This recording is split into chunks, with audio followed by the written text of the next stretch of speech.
Sunday morning. I'm rubbing chalk along the palms of my hands and wrists, wearing red tights and a tank top.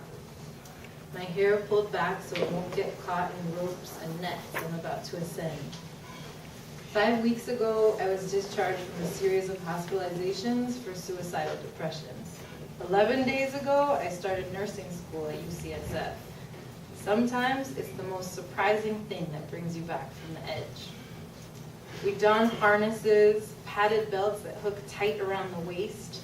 I listen intently to the flying trapeze teacher who explains that once we get to the top of the 24-foot platform, we will put our hands on the trapeze bar, and on the command word, "Hup!" we will jump off, sailing out into the air, hooking our knees nimbly onto the bar, release our hands, and fly. The final exercise of the class will be to let go of our trapeze and link arms with the catcher, an experienced flyer on a swinging trapeze that is coming from the opposite direction. We practice the commands clumsily a few times on the ground. I take light, trepidatious steps up the rickety aluminum ladder to the platform. The drum of my heart beats ferociously against my ribs. My breath hitches and stops, and I am petrified. Before I know it, I'm at the top of the platform. Jennings, the gracefully grizzled, gray-haired trapeze teacher, is behind me, and with one hand holding onto my harness, his deep voice conveys a smooth confidence I have none of. "You got this, kid. When I say head, you're going to sail off this platform and fly. Ready? And ha!"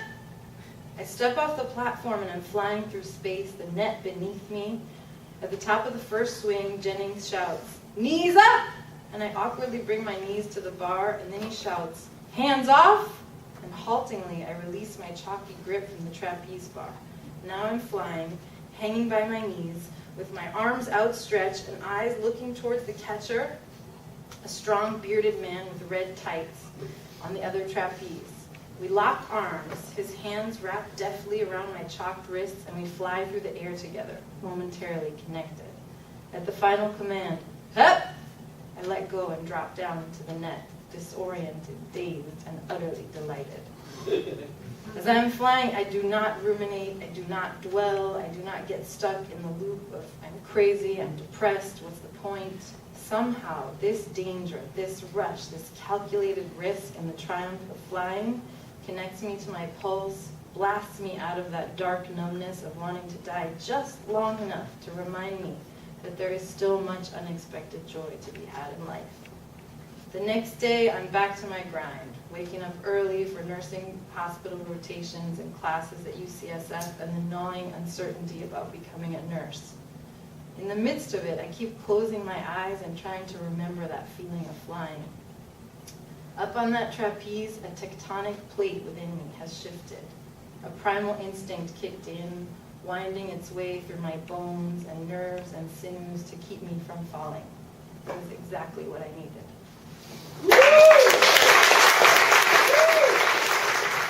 Protection.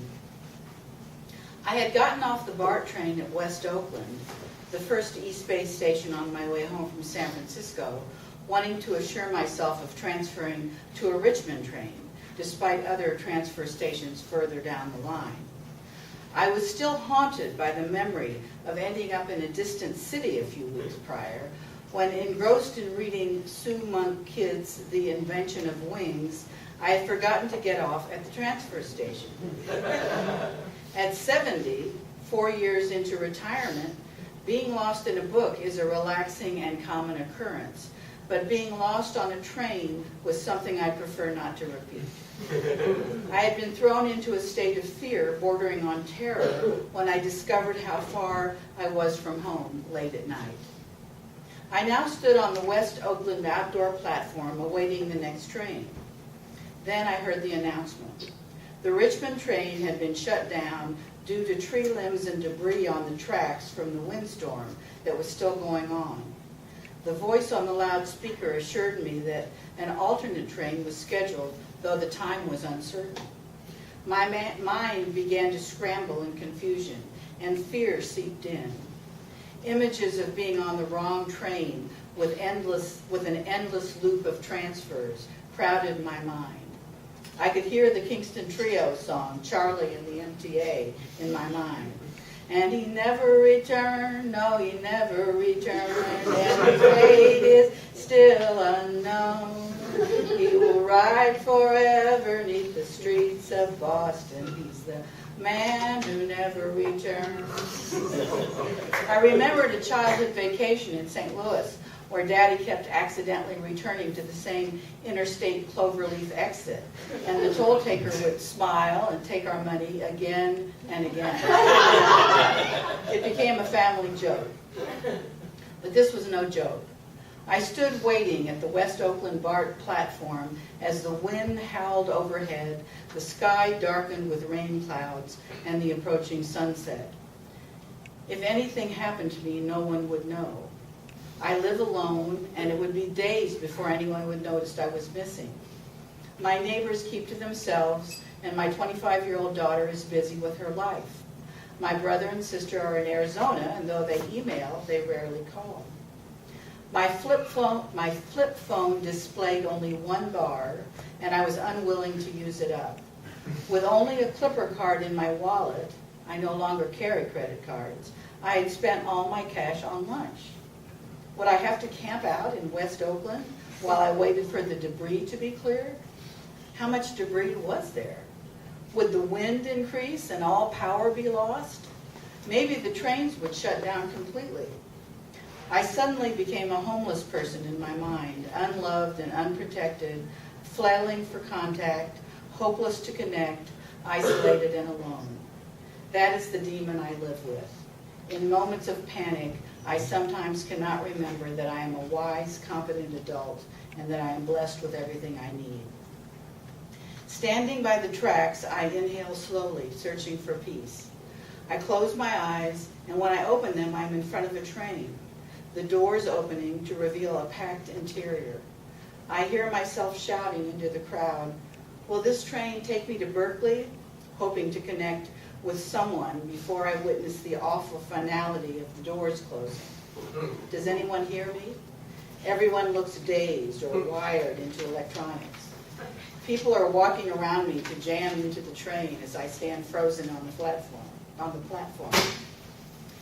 Yes, get on here. This is a Richmond train. It stops at Berkeley. The soothing voice is compelling. I step on. One more sardine packed tightly with my fellow beings. Looking past a clump of people, I locate the person behind the voice. We make eye contact and he nods his head, encased in a black baseball cap, and then returns to staring straight ahead. His skin is bronze, his eyes dark, the cap's bill pulled low over a buzz cut. I wonder who this person is. We're the same height. He has a stocky build and wears a black dress shirt and a black vest. As I glance down his body, I see he is wearing black cargo pants and black sports shoes. I feel safe with him nearby, a sense of being connected despite the distance between us. His skin is smooth, hairless. He has a clean-cut quality, but also exudes a quiet wisdom, both of the streets and of the soul. I cannot guess his age. Is he a bartender? A performer? On his way to a wedding? Or is he just dressing in his own style, needing no one's approval? Or maybe he's a gangster out for the evening, protection in his bones, loyalty his purpose. Interrupting my wonderings, I hear his voice through the crowd. Your stop is coming up, he says, for my ears only. Which door is it, I say, feeling I won't make it out if I have to wade through the crowd. The one on your left, he says. I take a step, reach for the overhead strap, and feel myself surrounded lightly by his arms, catching me as the train lurches. I cannot see him. He is behind me, but I know I am safe, and I'm flooded with the awareness of how good my life is and how lucky I am. I remember that kindness is everywhere. I step off the train into the Berkeley station just before the doors close. As the train whisks off, I look back and catch a glimpse of the black baseball cap.